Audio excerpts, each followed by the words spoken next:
and I forgot all about David. Because I knew who was really in need of prayer. Yeah. It was Jim Cymbala. Yeah. It wasn't David.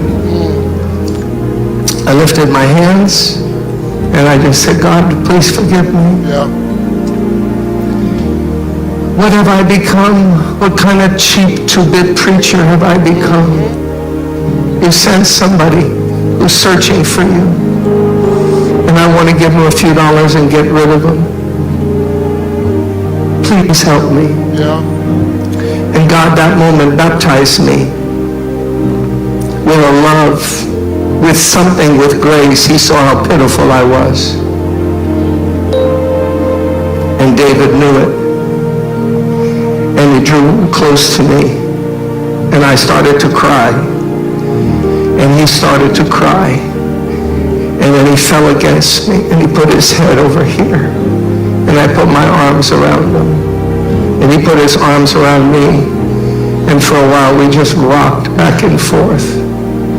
A preacher in need of God, a guy from the street in need of God. I'm not sure who was needy, or might have been me.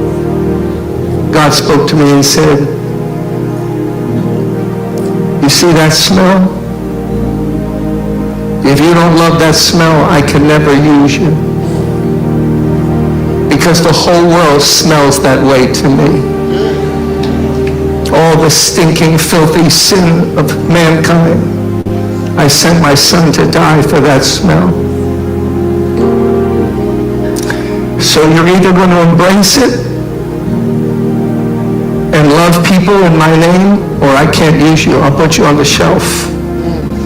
And if God is my witness, you can believe it or not, suddenly that smell became like the most beautiful lady's perfume you ever smelled in your life. It was just overwhelmed me.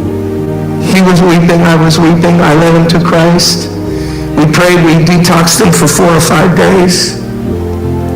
Hired him on church staff, housekeeping.